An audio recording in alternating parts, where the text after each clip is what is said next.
This is Mr. MegaManFan. Like, share, comment, subscribe. You know all the things to do.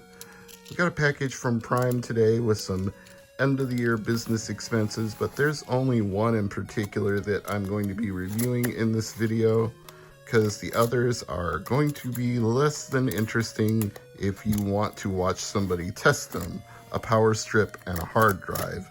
I don't think anybody would get much enjoyment out of that, but the third item is something that was recommended to me. It's the same thing you have, but in a more playable form. And I thought, okay, I'm intrigued by that. I want to see how it compares to what I already have. So I decided to look up the price and get it as a end of year business expense because it wasn't totally outrageous. So as noted, got a Anchor power strip in here. That's not super exciting. I don't think anybody really wants to see me test that. And a Seagate portable hard drive. Gonna use this with my PS3 once I get it properly formatted. And last but not least, the My Arcade Pocket Player Pro. Now, I do have another video where I look at almost the same product, but it's in a little miniature arcade cabinet, which makes it very difficult to play. But since this one is a handheld, I think we might do all right with this one. Let me get this box out of the way here. I believe you can lift up this lid and see what's inside. Yep. And just like the other one, it's only got the first 6 Mega Man games. So let me take this out of the box, put some batteries in it, and then we'll see how good or bad it is. Okay, so inside the package, we've got a flyer for My Arcade, the Atari Game Station Pro, which coincidentally enough, I just saw at Walmart not that long ago, and they had them wired up and behind the counter in the electronics department, so you couldn't just walk over and pick one up. And I hate when they use those wires around the packages because then they damage the boxes that the item is in. Which, of course, they don't care because you're buying the console, not the box. But collectors have a different mentality, and that's probably why you're watching this right now, because you're one of us. One of us, one of us. And of course, instructions for the My Arcade Pocket Pro. They probably just use one set of instructions with every single language inside for every single one of these they make. And the unit itself has a adhesive over the screen we need to pull off to see the screen. But I think I finally got it to the point where it will peel off now. Not a super big screen, but for small 8-bit games, it's probably the right size for a handheld factor. If you really want to play something gigantic, play it on a Steam Deck instead. And we've got our battery compartments back here. Actually, by the look of it, I might just be able to turn it on with a USB-C and not even put in batteries, which would be helpful since the battery compartments have screw holes. So let me try it with USB-C first, and then I'll try it with batteries. All right, let's see what happens.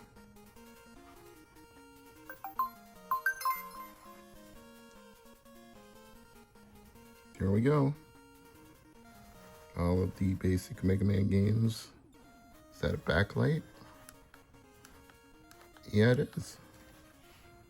See how much brighter it makes it? That's a nice touch. This looks more pixelated through the camera than it does in person. Got 3 brightness levels, that's handy.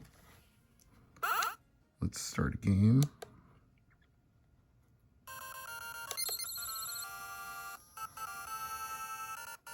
The volume's not bad. Do we have a volume adjustment anywhere on here? Yes, we do. One speaker over here in the corner, but putting out a pretty decent amount of sound.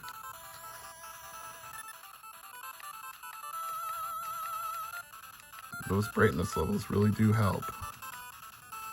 And if you're worried about battery, you could probably do half, but since I'm plugged into USB-C, I'm going with a full brightness right now. Let's see what other options there are. Do we have save states?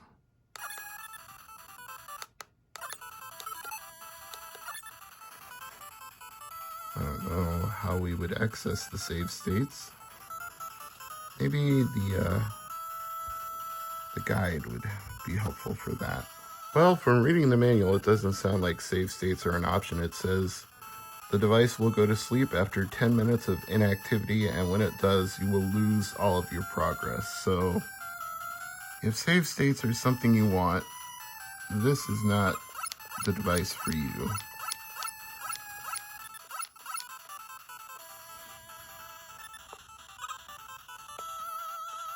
Well, D-pad is not the worst thing I've ever felt. Pretty responsive. I'm going to play this for a minute and then I'll give my final thoughts. Well, and then I'll put some batteries in and give my final thoughts. I'll try it on batteries before I wrap this up. So whoever in my comments section said this was like the Mega Man arcade cabinet that was made by My Arcade but better is right. This D-pad is very serviceable. It's not great, but it's not terrible. It's actually quite playable this way, especially compared to using a tiny miniature cab with a tiny miniature joystick and tiny miniature buttons. And these buttons are as responsive as I want them to be. And the options are basic. You've got a volume control reset that takes you back to the main menu, and the brightness, and a power switch here. That's pretty much it. So the only other thing to do is try this with some batteries. So I'll need to go get a screwdriver for that. So thankfully I have this tiny little screwdriver that came with a replacement battery for a 3DS, so it's good for getting the back cover off of that, and it's also the exact size I need for the My Arcade Pocket Player Pro. And now we're running on batteries, so you don't need to be tethered to USB. Although, it's nice to have the option to use USB-C if you want to. So here's my bottom line on the My Arcade. It's $40, which is a little pricey. They probably know Mega Man fans are going to pay that. But for $40, I feel like it should have come with a way to have save states instead of having to use passwords to save your progress. And it would be nice if it had an SD card slot so you could play more games than just the built-in games, but then I suppose the novelty wouldn't be there of this being what it is if you could just play any game you want. And I'm sure modders have already hacked these things to play any games they want, so really, if that's what you're into, you can do that. But you can buy a handheld for less than this that will play NES games almost flawlessly. So you're really only buying this if you're a Mega Man fan for the novelty of it. And I guess it's worth it at that price. But then again, you might just wait and see if you find it on sale somewhere. I'm Mr. Mega Man Fan, and as always, thank you for watching.